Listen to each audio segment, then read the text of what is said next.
knowledge, and wisdom. And so data are essentially the words that are on the recipe, right? So each word individually can provide a little bit of context, but not a whole lot. Then you have information, and information is when you start putting those pieces of data together and it starts telling a story. And in this example, it's like giving you the directions to execute the meal. Then there is knowledge, and knowledge is actually when you do the cooking. So putting that information to use and actually utilizing the information. And then he said wisdom is marrying a cook. But I think in my instance, it would actually be ordering Uber Eats. I actually wanted to jump on something that Charlene said in her intro, which is the chaos of knowledge management.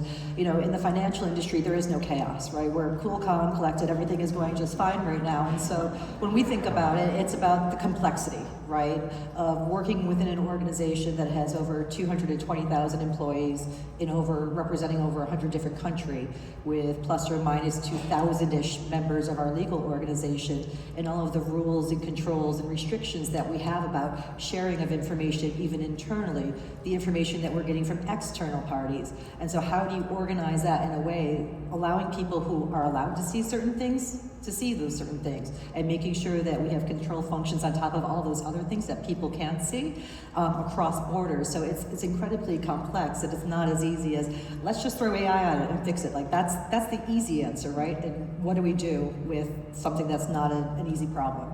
Yeah, so I think this is a really good point. So when people talk about generative AI, they talk about it kind of doing work, and it, the way that we kind of like to talk about it is that it replaces tasks, it doesn't replace jobs, and so the things that you're talking about, AI is not going to solve those problems in terms of who gets access to this information, where is it going to be stored, what locations is it going to be available in. People are still going to have to make these decisions about what it is they actually want, or what is the actual goal, how do we make our colleagues and clients happy, and these are things that ultimately people still need to do, and the tools I think here will help those things come into fruition faster, more efficiently, a little bit more reliably perhaps, but ultimately at the end of the day, these are the kinds of things that you can sort of start to focus on more as you kind of think about this transition. So are you saying there's hope for civilization? I am. Well, it's really interesting, because when we think about looking at the categories of AI, like with predictive analytics or with generative AI, and what a greenfield and new field it is for a lot of us. I had a conversation within one of my networking groups a couple of months ago, and this individual was talking about how they are going forward with using generative AI within their legal department. And like, how did you do that? How did you get that cleared? How did you get permission? What controls did you put around it? Like, tell me, I need to understand, so that way I can help shape some of the conversations we are having with our AI Center of Excellence in our legal organization. And she's like, I'm just going to ask forgiveness. Absolutely. And like, it's just, and I like to talk to myself in my head, and I'm like, okay, I start using it, I'm using production data, something gets leaked, exposed, hacked, breached, fill in the blank. I get called to the principal's office, the general counsel, like, so hey, Christina, tell me about what happened. And what am I gonna do? Like, sorry. Like, it's not a good thing to be, trying these things unless it's in a very controlled space. So I've got a hot take on that one, which is I think there are better areas to be saying sorry in than others. In that, one of the things we've seen customers get a lot of value of is third-party NDA review, and they can put third-party document through the AI, and the review time comes down from 40 minutes to 2 minutes. And the risk that's associated with that is very low. Like, even in the worst case scenario, it's a third-party NDA. It's not anyone's core business to be looking at third-party NDA language.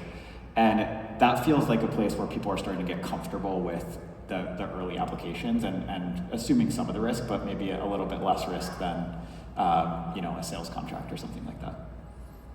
I want to echo a little bit of that as well. So Christina, how do you see it as different than any other technology that you're experimenting with? Because there's data involved, whether it's AI or not. Like, Is it Yeah. the same or different? No, it's a little bit different, right? So when we're talking about when you don't have the generative AI and you have more of the machine learning, natural language processing, latent semantic indexing, especially in the contract space, it's a more mature kind of field. But what we're trying to understand is when you're using those types of technologies, you're training the tool to make predictive kind of estimations on what you're looking for. And so you just need to constantly make sure that the machine isn't learning away from what you originally taught it to do. Whereas when you're looking at generative AI, is like, is it telling you the truth, right? And how do you validate that that's actually telling you the truth and that you have confidence over the truth that it's telling you? So it's a little bit different in terms of how we have to approach it, where if we see that a model is moving away from termination language, not a lot of risk to the financial markets, but if we rely on generative AI saying, yeah, you can totally do that, and here's how you say it, and like we didn't fact check that could be a problem. But, sorry, no, I was gonna say, so don't you think that having it as a tool to at least get you started, right? So maybe not rely on it 100%, but say, hey, can you put this together for me, and then have someone double check it. I feel like you might gain a lot of time by doing that. I mean, it depends on how it's connected into your internal systems, right? So are you using your work computer for that, and what type of access and what type of prompts are you using, and where is it pulling that information from? So, personal computer, like, write this for me, and there's less risk to breaches or exposure. But, I think there's been luckily very few instances where there have been kind of the oopses and information that had gotten out into the market that wasn't supposed to be there from other organizations. Yeah.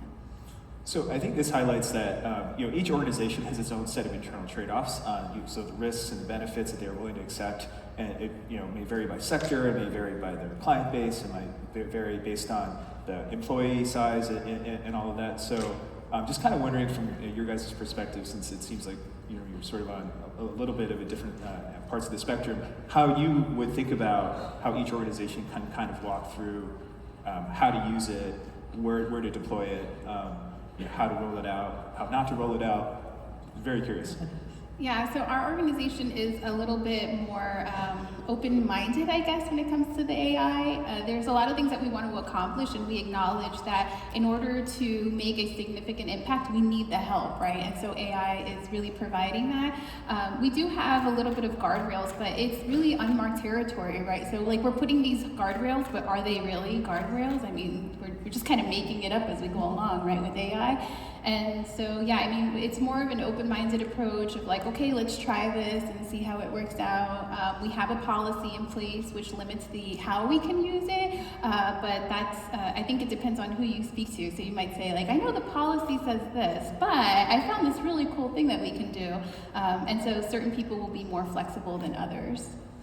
And during our preparation for this session, I confess that this is probably one of the most uncomfortable positions I've ever been in, because I'm always at the do it, right? So when I was in an industry when we were just starting the offshore of legal work, right? We're like, this is going to work. This makes sense, just do it, right? And years and years later, it obviously does.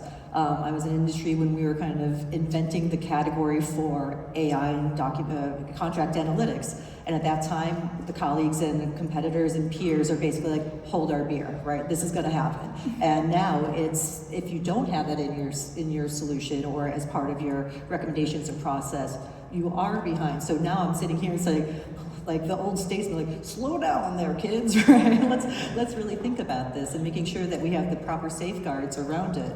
And one of the analogies I've been using throughout the conference is, this is one of the races that I'm happy with a solid third, right? You're still on the podium, but you're allowing some others to kick the tires a little bit more, and there's a lot of outstanding questions that haven't been explored yet on the legal side, and I'm sure these are questions you get every single day, and we're just going to stay calm, continue on, and figure out alternatives to how to best manage our knowledge until that time.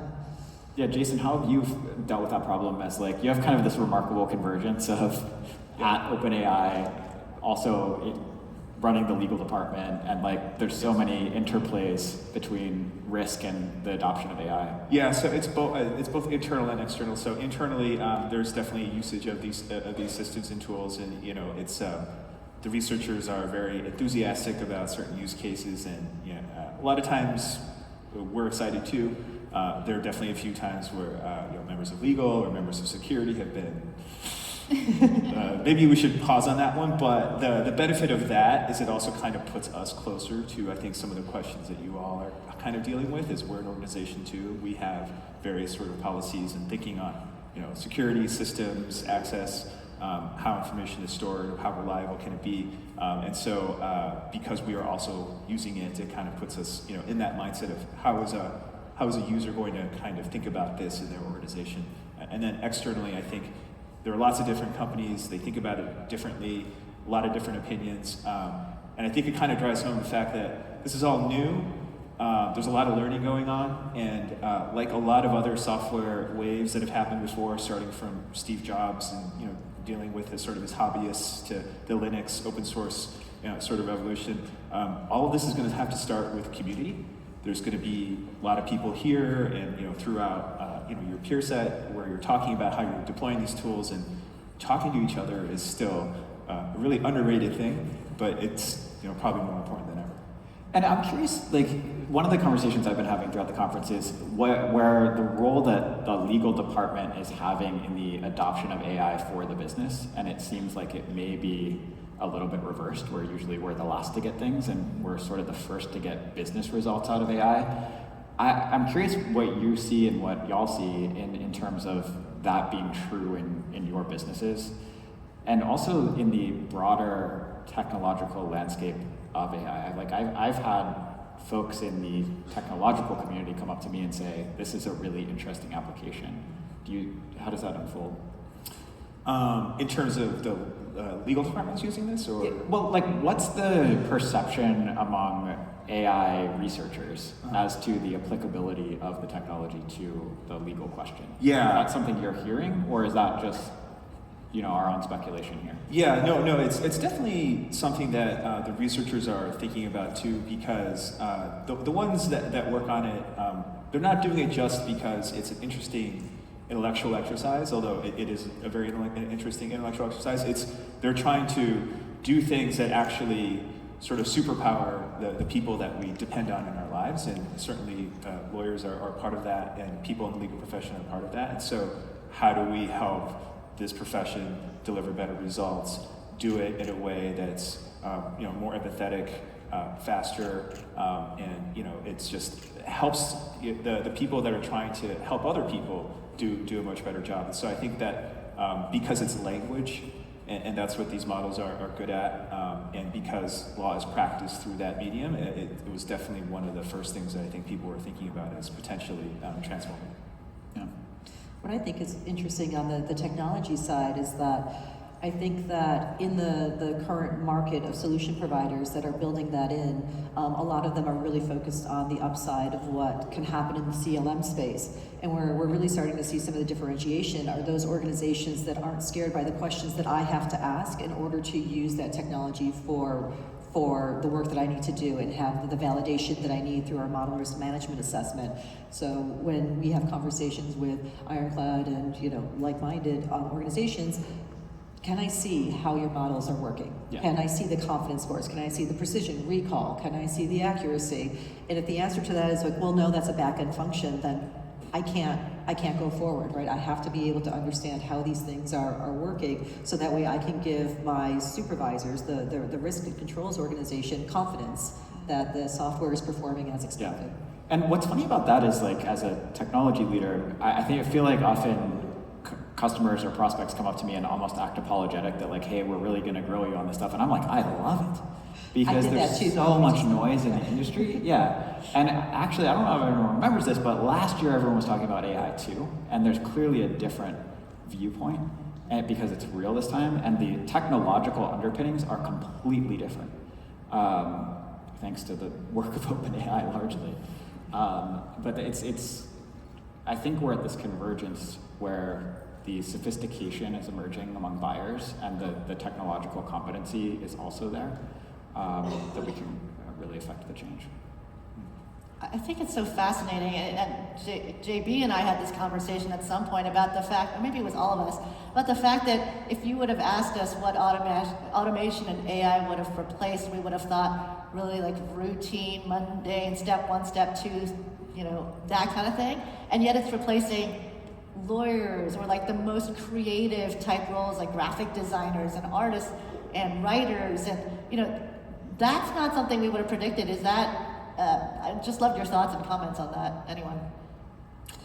Yeah, so this is a really interesting one in that, I think most people would have thought, if you'd asked them 10, 20 years ago, what is AI going to replace and, or do, it would be kind of more robotics-driven kind of tasks. And it turns out actually all the motor controls and all that you need to get very right are much more challenging than having this kind of deep learning approach where it learns language. And it might also just have to do with a little bit of, to your point, the reliability of these systems, in that there are a lot of things that you do with language where some amount of fuzziness, good enough, is actually good enough, and there are certain use cases where it's not. And so I think that might be one of the reasons why, is because there's a softness sometimes to the things that you expect in terms of the results. I mean, I remember the early days when sitting on a panel, and probably the very early CLOC days, where we present on, the robots come in peace, right? The robots could barely find a force majeure provision at the time, and we're like, oh, what's going to happen, right? It was kind of chaotic, and now that's just the icing, or that's just the tip of the iceberg, and it's a very different conversation in such a short period of time. That was what caused us, actually, that viewpoint. I had a conversation with Sam Altman, your CEO, I think before GPT-3 came out. And he said that exact thing, and that's what caused us to send Kai to basically spend 100% of his time on AI, and like really, really go deep, because it is really counterintuitive. So what do we think comes next? I mean, that was a big question that everyone's been asking me and talking about this whole week, which is, okay, so if AI can do so much of the legal work, what does that mean for the lawyer work? What does lawyering 2.0 look like? And I know a lot of you guys have thoughts because we talked about this already. Yeah, I can say with that, not so much lawyery, but like from my perspective, it's just, if I can give an example of when we recently used the AI feature actually in Ironclad, we were working on an initiative. We have 1,000 templates that we were trying to essentially consolidate. So just from some context, Orange Theory has about 1,500 studios, and we're located in all 50 states. And so that just growing quickly accumulated to 1,000 membership agreement templates.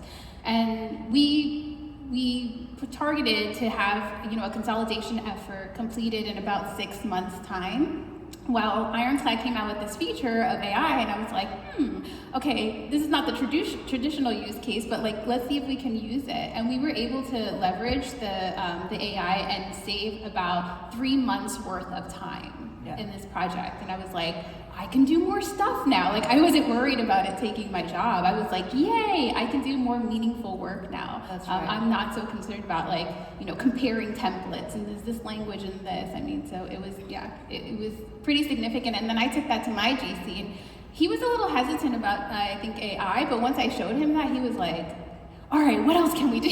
Like, what else can we sign up for? So yeah, it was a good experience. Are you tracking at all sort of the productivity gains that you're seeing a little bit, or is it still somewhat anecdotal? Yeah, anecdotal. We're not really tracking. I mean, I had to give a presentation because I did have to justify, like, okay, we want to start using this AI feature, and our CTO was actually really interested in it.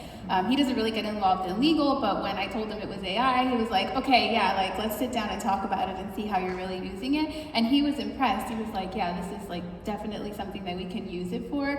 So I feel like tracking will be coming soon, because I also think that other departments are going to want to leverage that and say, hey, look what legal did. Yes. Like, we want to be able to do the same thing in our department. Just a side note, like, that's what strategic operations is that I have preached for the last year. Like, when your CEO takes notice of what legal is doing, you're doing it right. So. Well, can you like go one more layer down on that? Like, what was the moment in that meeting where you convinced the GC and like got the CTO's attention? Because I feel like that's what a lot of the room is trying to accomplish. And like, was it a demo? Was it like a presentation? Like, What was the moment that changed the mind? So it started as a conversation when I discovered I was like AI assist. I was trying to figure out how to use it. I finally was able to use it, and I did like a really small demo with our GC, and I said like, hey, this is what I'm planning on doing.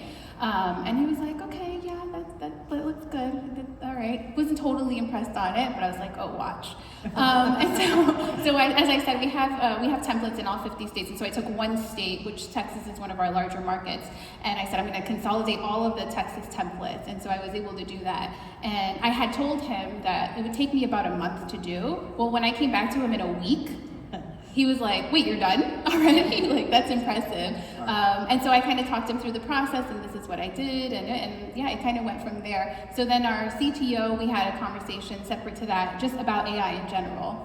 And I was like, oh yeah, by the way, I didn't mention this to you, but I'm also using AI for this. And that's when he sat down with me and was like, okay, like, you know, show me what you're using it for. And then he also was like, this is awesome. Like, yeah, more power to you. And what are you seeing from your customer base in terms of, because they consist a lot of people in legal ops and also in the legal departments. Curious in terms of what they're seeing in how it makes their jobs better, how they're getting efficiencies and all of that, because you do have metrics tracking in your platform. So I think what we're seeing is like the beginnings of truly massive productivity gains, and it's just the beginnings, and it's unclear how long it'll take to unfold, but the beginnings are here. So we started the company in 2014. In the past 8.5 years, through a bunch of incredible automation and like collaboration features, we were pushing about 3x better efficiency. So like folks are working 3x more efficiently through that tooling. Our goal with the company was to get to 10x. Like, would have been happy if we got to 10x better lives and better efficiency for legal teams over the entire life of the company. The data, like from the field in production, is for certain types of agreements, we're now 20x more effective through AI. So it's 40 minutes to 2 minutes. It's not 0 minutes because we still want that 2-minute lawyer review, and it's smartly architected into the system. But that's something that I would have thought would have taken a decade if you asked me a year ago. And I think it's the path from expanding that from the beginnings, like third-party NDAs, to the whole corpus of contracts across the 1,400 companies we work with and the millions of companies around the globe.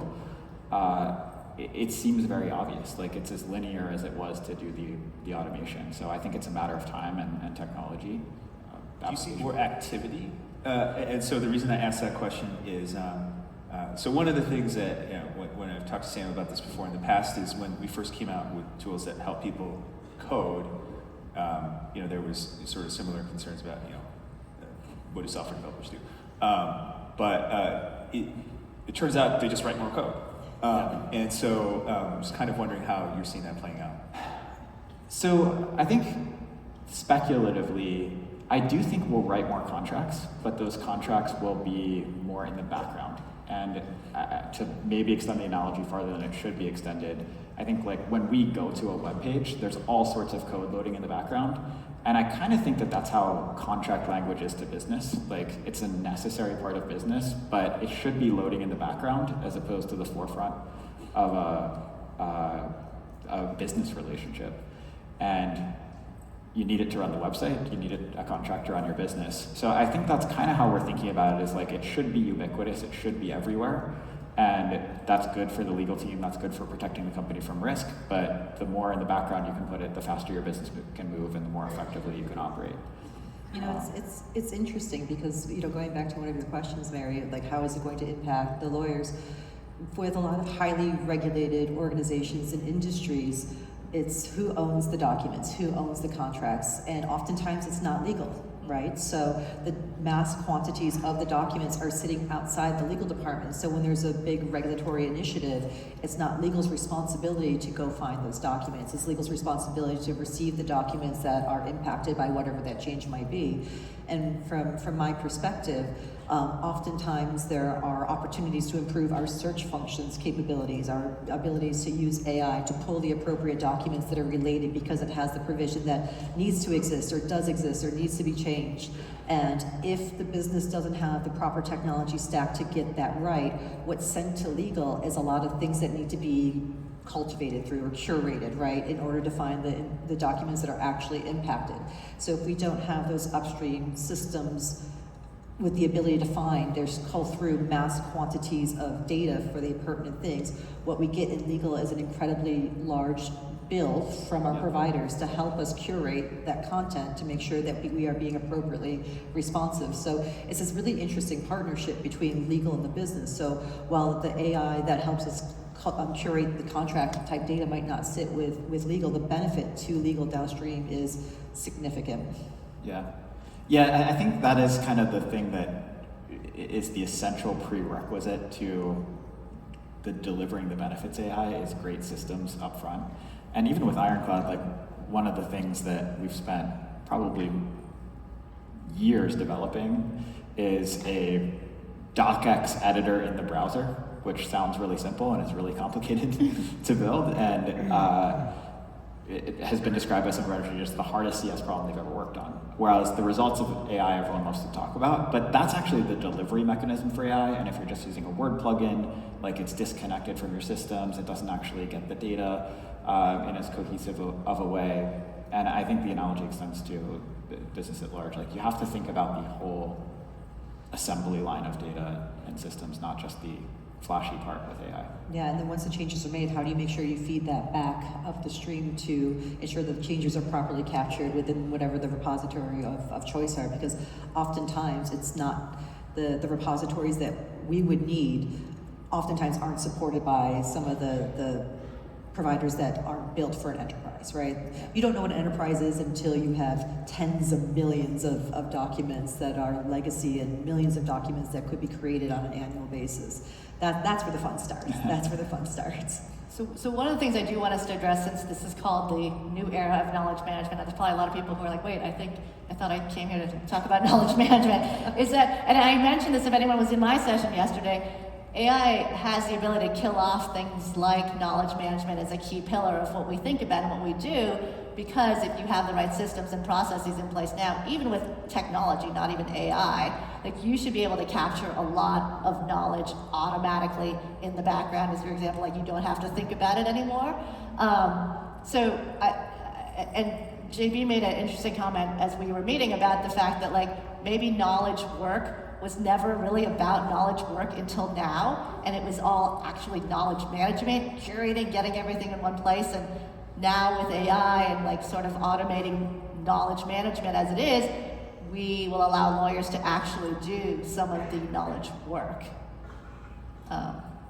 Yeah, I think where I was going with that is that having practiced law before, there's been a necessary component of the practice of law that is data manipulation, like tasks. And it's been inseparable because you need the context from those tasks in order to actually do the 2 minutes of legal work. Mm-hmm. And if we have tools like artificial intelligence that can deliver that context without having the human need to do the task itself, that may be a much more effective and enjoyable way of working that still is doing knowledge management, but is parting out the components of it to different resources. And this is my Debbie Downer moment.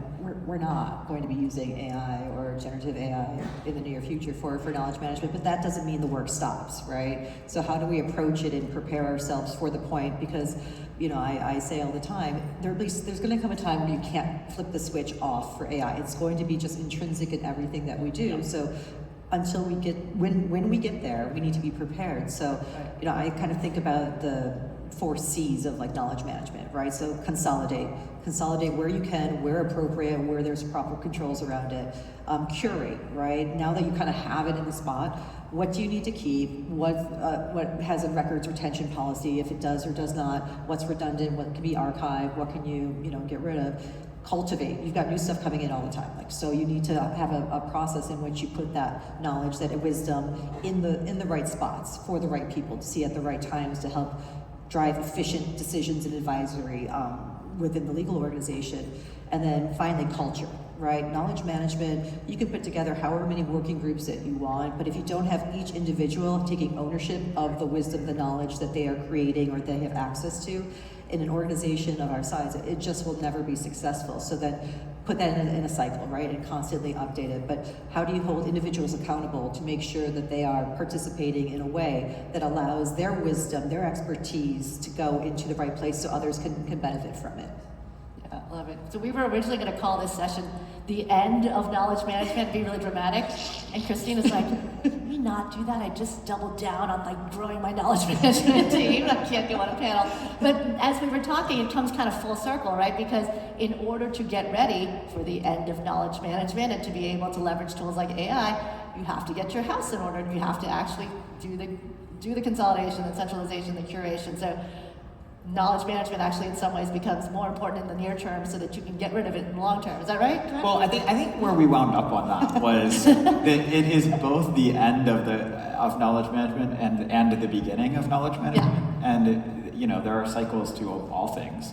And I think we are in a transitional moment and a transitional maybe decade of how knowledge management might become more effective. Yeah. Because I think the depressing part about knowledge management, maybe to be the downer for a moment, Welcome to the club. is I feel like as someone who's used knowledge management, it doesn't feel like it's reached its true potential. Like, we all need to be managing knowledge all the time to be doing our jobs more effectively. And I loved Jason's intro where it was like little decisions applied across scale can have a huge effect. And I think what AI might enable us to do over the long term is to more effectively do knowledge management and bring the knowledge to the point where it's most effective.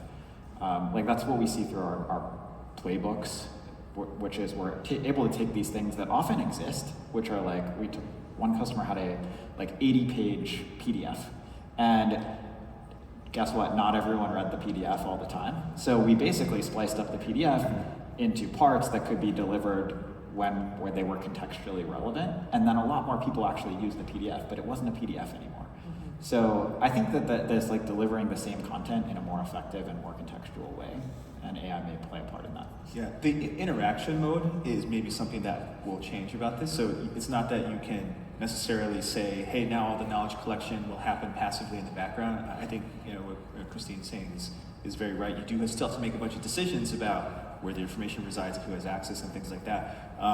But currently, when you're doing knowledge management, you sort of have the sieve tools, and there are buttons and text fields, and you got to learn these things, and then there's search, and this is sort of how we do that today. But what may happen as we kind of transition into all of this is you may just have a chat interface that's connected to all these systems, and then you're able to interact with knowledge, not sort of in a mode where you have to think about what are you searching for, what are you trying to surface, but you are starting to kind of inquire and kind of get into a dialogue with the system, and it kind of is a more naturalistic way of getting knowledge, sort of like the way that we have been accustomed to learning about things when talking to each other.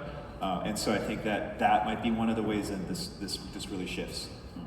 So does the information have to be structured in a specific way in order to leverage AI, or it's just well, I think that plug it in and... there's a question of how to connect the systems together so that they're able to talk to each other, and you kind of see that today with the plug-in feature that you see on ChatGPT, which is it lets you plug into other apps like OpenTable and Zillow and things like that. But you would have to build the connectors, I think, into these systems, and then once you do that, then it's able to kind of be this more sort of interface.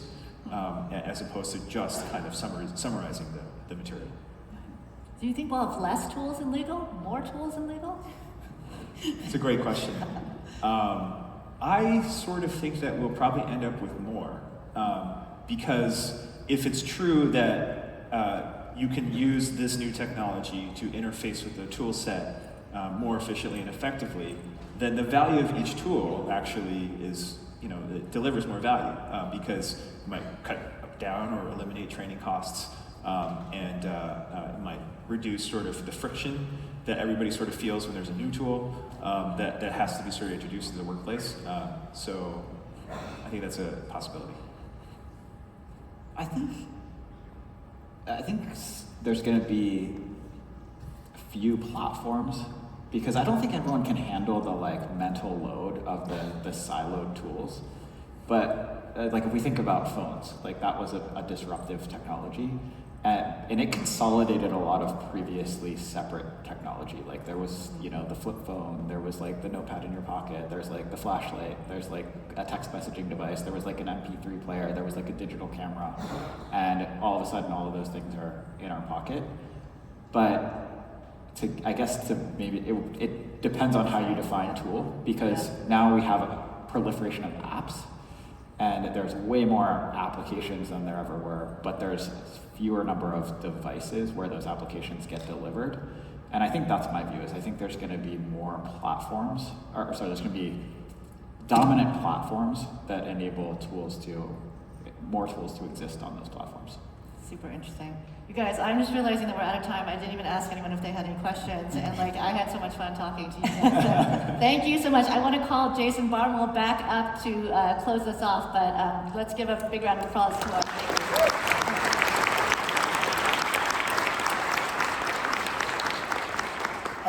Wow. Y'all got into it. There's a lot to talk about. I was. Would like us to keep going? I kind of do. I was out there furiously scribbling notes. I was like, man, this is so. I heard a whole bunch of things. First of all, Jason Boehmig, I'm so sorry about the word add-in hassle. I'll go talk to some people. We'll get there. So I'm hearing that people are already delivering outcomes now. This is not just academic. Things are happening. I'm hearing go find workloads that you can start partying on safely, right? Find things where the failure mode is something that's completely appropriate. Turns out AI needs humans to actually understand and manage our data to do the amazing things. So it's not they're just these autonomous things that fix all the problems. It turns out that you actually do have to plan for human engagement, and we need to understand our data, govern it, and start thinking where we're going to put humans in the loop to make these things incredibly powerful. I'm also hearing it's okay to be curious about how these machines work. You can kind of get into it, and people they'll get us smarter. If we want to go faster, we need to do that as community. We need to learn from each other. We need to share. We need to be proactive about that. And also, look, if the self-proclaimed Debbie Downer is talking about not when and how, but not if, then I need to get on it, right? Because it's time to go. Wow, this was just amazing. Please, thank you so much to our panelists for bringing this truly elevated conversation. It was so impressive. I think I learned a ton. I hope you all have too. Thank you so much to Ironclad for bringing this session to us today. I think it was incredibly powerful. Can we give our folks some applause? All right. So we are looking forward to continuing this conversation in the networking reception in the exhibit hall. I'll see you there. Thanks, y'all.